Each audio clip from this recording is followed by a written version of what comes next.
అరుణోదయ దర్శనం అనే కార్యక్రమానికి మీ అందరికీ స్వాగతం పలుకుతున్నానండి. మన తండ్రి అయిన దేవుని నుండి ప్రభువైన యేసుక్రీస్తు నుండి కృపా సమాధానములు మీకు తోడైయుండును గాక. ఆమేన్. బాగున్నారండి? మీరందరూ ఎల్లప్పుడూ సంతోషంగా ఆనందంగా ఉండాలని మీ కొరకు ప్రార్థిస్తూ ఉన్నాము. ఈ ఉదయకాల సమయమున దేవుని వాక్యంలో నుంచి ఒక వాగ్దానాన్ని జ్ఞాపకం చేసుకుందాం. పరిశుద్ధ బైబిల్ గ్రంథంలో నుండి హెబ్రీలకు రాసిన పత్రిక 13వ అధ్యాయము 6వ వచనాన్ని ధ్యానం చేసుకుందాం. హెబ్రీలకు రాసిన పత్రిక 13వ అధ్యాయము 6వ వచనము చదువుతానండి, ఆలకించండి.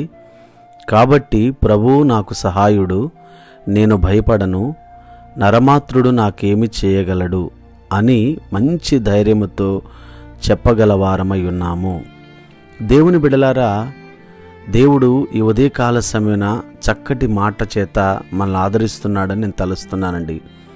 ఎందుకంటే ఈ లోకములో జీవిస్తున్న దేవుని బిడలైన వారికి కావచ్చు, అలాగే బయట ఉన్న సమాజానికి కావచ్చు, ఏదో ఒక భయము, అప్పుల భయము, అనారోగ్య భయము, ఇలా అనేక రకాలైన సమస్యల చేత బాధపడుతూ భయపడుతూ ఉంటారండి. అయితే మన ప్రభువును మన రక్షకుడైన యేసుక్రీస్తు ద్వారా మనకొక గొప్ప నిరీక్షణ ఉన్నది అనే విషయాన్ని మనం మర్చిపోకూడదండి.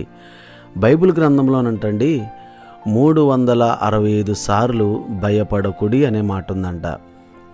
అంటే దేవుని పిల్లలైన మనము ఏ సమస్యకు, ఏ బాధకు, ఏ అవమానానికి, ఏ వ్యాధికి, ఏ నిందకి, ఏ అప్పుల సమస్యకు మనం బాధపడకూడదండి. ఎందుకంటే దేవుడు మనకు తోడుగా ఉన్నాడు, దేవుడు మనల్ని భయపడొద్దని చెప్తున్నాడు, దేవుడు మనకు భరోసా ఇస్తున్నాడు అనే విషయాన్ని మనం మర్చిపోకూడదండి. వాస్తవంగా మాట్లాడాలంటే వచ్చిన సమస్య మనల్ని బాధిస్తుంది, వచ్చిన సమస్య మనల్ని వేధిస్తుంది, వచ్చిన సమస్య మనకు ఇబ్బందికరంగా మారుతుంది. అయినప్పటికీ మనం భయపడకుండా వచ్చిన సమస్య ఏదైతే ఉందో, కలిగిన భయం ఏదైతే ఉందో ప్రభు పాద సన్నిధిలో మనం పెట్టి ప్రార్థించగలిగితే, వాక్యము చదవగలిగితే తప్పనిసరిగా మన సమస్యలను ఎదుర్కొనే శక్తిని దేవుడు మనకిస్తాడు.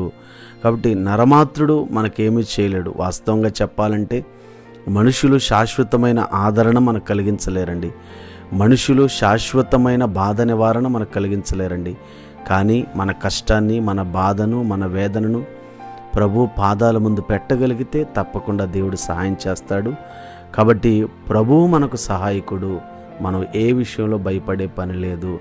అట్టి రీతిగా ఈ శ్రేష్టమైన సమయంలో దేవుడు మిమ్మల్ని బలపరచాలని, దీవించాలని కోరుకుంటూ ఈ నా మాటలు ముగిస్తున్నాను. ఈ ఉదయకాల సమయమున దేవుని యొక్క మహాకృప మీ కుటుంబాలకు తోడై ఉండునుగాక. Amen. God bless you all.